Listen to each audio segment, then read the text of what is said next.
제36강 엔진 성능입니다. 벌써 36강이면은 비행 이론이 이제 6, 7, 8, 9, 10 5개 부분만 하면은 완전히 다 끝납니다. 네 과목이 다 끝나는데 아무튼 저도 저지만 여러분 대단하십니다. 제가 12월 말부터 강의를 시작했는데 1월 말, 2월 말 한 2달 반 정도 걸렸네요. 교재가 4권 하니까 한 1100페이지 된 걸로 알고 있는데 이걸 여러분들이 아무튼 저는 알고 있는 거 하니까 그렇게 시간이나 노력은 들지만은 많이 고생 안 했는데 여러분들은 들으시면서 얼마나 도움이 됐는지 이제 그런 걱정도 됩니다. 한쪽으로는. 그렇지만 이제 한번 강의를 들으면은 듣고 나서 책을 보시면은 이해가 쉬울 겁니다. 그래도 이해가 안 되면 다시 이번 강의 이해가 안 되는 부분을 찾아보면은 어차피 교재 내용을 거의 100% 가까이 했기 때문에 그쪽을 다시 한번 들어보면은 이해가 되리라고 봅니다. 그래서 교재하고 이 강의하고 같이 보면은 도움이 될 겁니다. 다행히 이걸 보고 항공법 같은 경우 뭐 한 번에 전부 다 합격을 했다, 고맙다 그런 말 듣고 저도 힘이 나고 어찌됐든 이제 5강좌 남았습니다. 마지막 힘을 내서 나머지 5강좌도 그렇게 중요한 내용 어떤 중요한 내용이니까 과목은 있지만은 어려운 내용은 없습니다. 이거 36강 엔진 성능 또한 여러분이 다 알고 있습니다. 뭐 중학교 때나 그럴 때 기술 시간에 다 배웠던 것들입니다. 압축 배기 뭐 압축 폭발 배기 뭐 그런 거 있죠. 흡입 압축 폭발 배기 이런 사행정의가 뭐 그런 것들이니까 어려운 내용은 없습니다. 자, 한번 강의 들어보겠습니다. 항공 엔진은 크게 왕복 엔진하고 터빈 엔진을 구분할 수 있습니다. 왕복 엔진은 일반적으로 공기 밀도가 높은 낮은 고도나 어떤 저속 항공기, 우리 쓰는 경량항공이나 프로펠러 비행기는 왕복 엔진을 쓰고, 터빈 엔진은 이제 어디 고도가 높은 이제 고속으로 되는 뭐 제트기나 그런 것들이 터빈 엔진을 쓰죠. 그것은 이제 서로 어떤 엔진 효율이나 뭐 비용 그런 것을 따져가지고 쓰는 거니까. 크게는 터빈 엔진하고 왕복 엔진인데 우리가 주로 하는 것은 왕복 엔진이죠. 그래서 왕복 엔진이라는 것은 연료를 실린더 내에서 연소시켜서 얻어지는 열 에너지를 기계적 에너지로 바꿔주는데, 피스톤 왕복 운동을 크랭크 축으로 이용하여 회전 운동으로 바꿔주는 엔진이다. 자, 이게 또 시험 문제 하나 잘 나옵니다. 열 에너지를 기계적 에너지로 바꿔주는데 시험 문제 뭐냐면 피스톤의 왕복 운동을 크랭크 축을 이용하여 회전 운동으로 바꿔준다. 왕복 운동을 회전 운동으로 바꿔준 게 뭐예요? 크랭크 축입니다. 이런 것은 시험에 가끔 나옵니다. 엔진에서. 자, 그러면 여기에서 왕복 엔진 우리가 상식적으로 압니다. 우리 자동차하고 똑같으니까.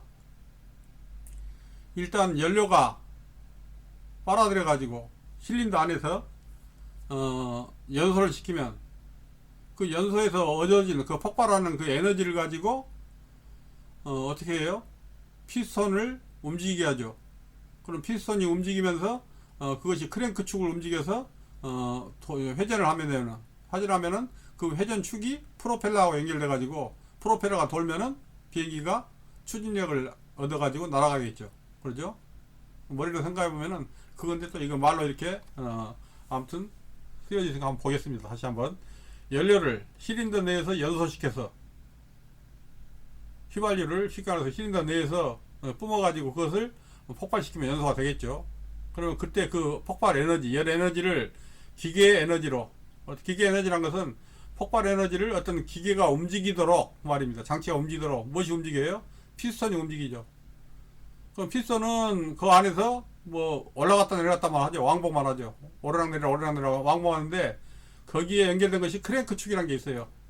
크랭크 축이 연결하면은 그게 약간 틀어져 가지고 이게 왔다 갔다만 하는 게 아니라 이게 돌면서 위로 가서 밑으로 오고 다시 위로 가서 밑으로 오고 이런 식으로 왔다 갔다 하면서 이게 회전을 시켜줍니다. 그러면 그 회전되는 가운데다가 막대를 연결해 가지고 프로펠러 달아오면은 프로펠러가 돌아가겠죠. 그런 내용입니다. 그러면은 프로펠러가 추진을 얻게 된다. 그런 내용입니다. 그 다음에 냉각 방법은 크게 2개 나옵니다. 공냉식, 공기로 냉각하는 방법, 순냉식, 물이나 엔진오일 같은 오일로 같은 거 냉각하는 건 순냉식인데, 공냉식은 말 그대로 공기로 어떤 냉각을 하니까 아주 쉽죠. 그냥 쉽게 말해서 바람만 잘 들어오면 되죠. 순냉식은 앞에 물통이 있거나 아니면은 오일통으로 해가지고 그 열을 식혀주는 거니까 그만큼 더 어떤 장치가 필요하고 무게도 올라가겠죠. 되게 이제 공랭식을 우리 제작비도 적고 그러니까 많이 쓰기는 있습니다. 그 다음에 왕복 엔진 실린더 배열 방법에 따라서, 근데 이것은 뭐 그렇게 중요하지 않습니다. 뭐 배열을 뭐 V자형으로 하냐 마주보고 하냐 별자 모양으로 하는데 그것은 크게 문제가 되지 않고 배열을 여러 가지로 할 수 있다. 왕복 엔진의 출력을 크게 하는 방법은 실린더 개수를 많이 늘리거나 여러 개로 하거나 아니면 실린더를 키우거나. 근데 실린더를 크게 하려면은 부피도 많이 차지하지만은 완전 연소가 어렵습니다. 작은 것을 여러 개 우리가 하고 있습니다. 그리고 보통 와서 몇 기통이냐 하듯이 그런 식입니다. 여러분이 혹시 경량 항공기를 위에 카울 뚜껑을 여는 걸 보면은 거기가 우리가 쓰는 자동차 엔진만한 게 들어 있습니다. 보통 뭐 100마력 정도 뭐 그런 게 들어 있기 때문에 크게 뭐 이상한 것은 없습니다. 다음으로 보겠습니다. 다음에는 왕복 엔진의 작동 원리입니다. 작동 원리는 우리가 다 알다시피 왕복 엔진은 연료를 흡입해 가지고 흡입된 연료를 압축 한 다음에 어떤 전기 신호에서 플러그에서 스파크로 폭발을 시키면은 폭발된 공기를 배기를 하면 되죠. 그래서 보통 우리가 4단계로 이루어지니까 이걸 보고 4행정기관이라고 하죠. 4행정 엔진 흡입 압축 폭발 배기. 그래서 이 4행정 정도는 여러분이 아시면 좋겠습니다. 흡입해서 압축한 다음에 스파크를 일으켜서 폭발시키면은 나머지 가스를 배기시킨다. 뭐 그 정도 생각하면 되지. 여기서 뭐 다시 뭐 어떤 기계 공학적으로 따지고 그럴까지는 필요가 없을 것 같습니다. 흡기 계통은 되게 뭐죠, 기화기로 하느냐 아니면은 뭐 직접 분사하냐. 그래서 여러분 자동차하고 똑같이 뭐 카브레타를 쓰냐 뭘 쓰냐 그런데 그것도 뭐 전문적인 것은 큰 문제는 없고 여기 이제 기화기 방식도 있고 직접 분사 방식도 있습니다. 그 다음에 점화계통, 여기서 흡입계통은 말 그대로 혼합가스를 실린더 내에 공급시키는 장치다 이겁니다. 흡기계통은 뭐 기화기 방식하고 직접 분사 방식 나눌 수 있다 했는데 뭐 여기까지는 뭐 필요가 없을 것 같고. 점화라는 것은 말 그대로 마그네토라고 하는 데에서 고전압을 일으키면은 스파크가 튑니다. 그래가지고 거기에서 앞에 연료를 폭발시키는 거죠. 점화시키는 장치, 점화계통은. 그러면은 거기에 폭발하면서 거기 피스톤이 움직이는 그런 정도죠. 점화계통. 되게 이제 이런 마그네토는 2개가 되어 있습니다. 쌍으로 되어 있어요. 왜냐하면 하나가 안 튀어버리면 갑자기 공중에서 비행기가 서버리면 안 되니까 하나가 죽으면 하나는 나머지가 서듯이 백업을 해서 2개가 되어 있습니다. 거의. 그래서 우리 항공기는 굉장히 안전하게 설계가 되어 있습니다. 그 다음에 마그네토 점검이라는 것은 이제 그래서 이제 그건데 보통 이륙하기 전에 반드시 마그네토 점검을 합니다. 우리가 할 때 여러분이 보면은 2개 스위치가 나란히 있을 때 하나 해보고 또 하나 해보고 보스 L, R L은 왼쪽 엣지, R은 오른쪽 엣지, 보스 뭐 양쪽. 그래서 어떻게 되게 2개가 돌게 돼 있는데 마그네토가 2개가 튀게 돼 있는데 L이나 R 한쪽으로 하면은 RPM이 약간 감소하죠. 왜냐하면 2개 튀다가 하나 튀니까. 그러지만 꺼지진 않죠. 그러면 그 조금 꺼지는 것, 줄어드는 것, RPM이 줄어드는 것을 우리가 보고 약간 줄어든다, 다시 켜면은 올라간다, 그러면은 정상이다 생각하면 됩니다. 그것을 2개가 이상이 없는지. 그런데 여기서 우리가 평상시 할 때 어떤 운영 교범에 있는 거 아니면 평상시 느낀 거하고 제한치를 초과할 때는 비행기를 해서는 안 되죠. 이상이 있으면 하나가 꺼져버리면 완전히 기계가 서버리면 안 되니까. 그 다음에 엔진 정지할 때 반드시 점화 스위치를 오프하고 완전히 빼고 나와야 하는데 어떤 사람들은 그냥 꽂아놓기로 나오는 사람이 있는데 생각 없이 앞에 프로펠러를 당기면은 시동이 걸릴 수가 있습니다. 그래서 당연히 끝나면은 키를 반드시 빼야 합니다. 그 다음에 비정상 연소라는 게 있는데 말 그대로 실린더 내에 흡입되는 이제 혼합가스가 이제 어떤 온도가 높거나 온도가 너무 생각보다 높거나 엔진이 과열되어 있을 때는 가스가 굉장히 팽창해 가지고 점화돼야 할 시점에 점화가 안 일어나고 이상 폭발을 합니다. 이상 폭발해 가지고 그걸 보고 우리가 보통 어떻게 뭐 몇 가지 얘기를 하죠. 정상적으로 폭발 안 하고 이상 폭발하면은 정상적으로 어떤 연소가 안 되는 겁니다. 뒤에 나올 겁니다. 뭐 이제 어떤 베이퍼 현상이나 뭐 이렇게 나오는데 설명을 좀 더 하기로 하고. 자, 그다음에 여기에서 다음 과정을 보면은 이제 내 행정 과정은 조금 전에 했죠. 엔진은 2개나 4개 실린더를 쓰는데 왕복 엔진은 실린더 내부의 피스톤 상하 운동을 거쳐서 이걸 보고 엔진 작동 주기로 한다.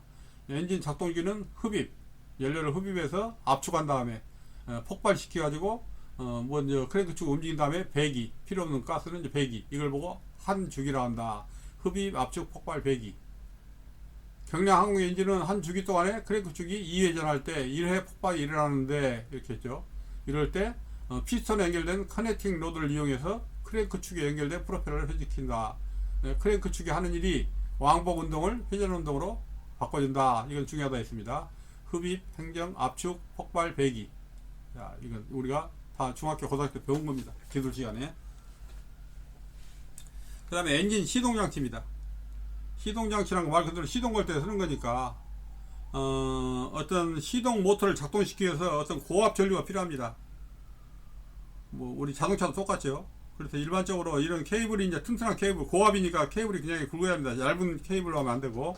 그래서 이제 이런 그걸 보고 솔레노이드 시스템이라는데, 솔레노이드 시스템이란 말 그대로 전류 에너지로 여각 운동을 일으키는 전기 장치입니다. 그냥 전류 에너지를 어떤 기계 움직임으로 바꿔내는 것이 바로 솔레노이드입니다. 솔레노이드 시스템으로 엔진 시동 스위치를 스타트 위치로 하면은 전류를 보내서 충전시킨 다음에 고압 전류로 시동 모터에 보내가지고 시동이 걸리게 하는 장치입니다.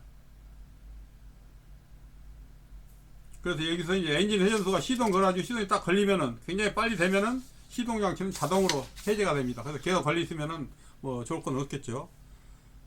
그 대개 이제 시동에는 실린더당 뭐 1년 한 번만 점화만 필요하니까 시동 위치에서 어떤 끝난 다음에 마그네터가 이제 뭐 왼쪽 오른쪽 서로 필요한 것만 작동을 하고, 그 다음에 뭐 시동 후에 스위치를 보스에 넣으면은 오른쪽 마그네터가 작동해 가지고 계속 정상적인 일을 할 겁니다.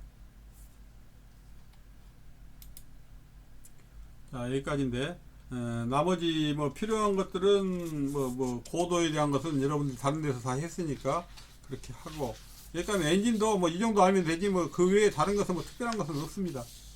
마그네터 점검할 때 항상 두 개가 있는데 하나 해보고, 처음에 보스 했다가 한쪽을 돌리면은 약간 RPM이 떨어진다. 그 말은 그 정상적으로 살아있다 그 말이죠. 그런 거 확인을 해야 한다는 거나, 뭐 그 다음에 문제를 한번 풀어보겠습니다. 예, 풀기 전에 하나 좀 생각나서 말씀드린 것인데, 뭐 이륙 결심 속도라는 게 옛날에 한번 나온 것 같은데, 혹시 이륙을 계속 할 것인지 또는 하다 보니까 이륙을 중단할 것인지 결심하는 속도가, 기준 속도가 이륙 결심 속도입니다. 쭉 이륙하려고 하는데 앞에 갑자기 뭐 개가 지나간다거나 사슴이 지나간다거나 그러면 서야겠죠. 근데 그게 설 수 있는 단계가 되는지 안 되는지, 이륙 결심 속도 도달 전에 제동 조작이 시작해야지, 이미 지나버릴 때는 제동하면은 활주로 끝까지 넘어가 버리죠. 그래서 그런 것도 굉장히 중요합니다. 그 다음에 저 엔진에서 뭐 임계 엔진이다 그런 말이 있는데, 임계라는 것은 한계라고 생각하면 됩니다.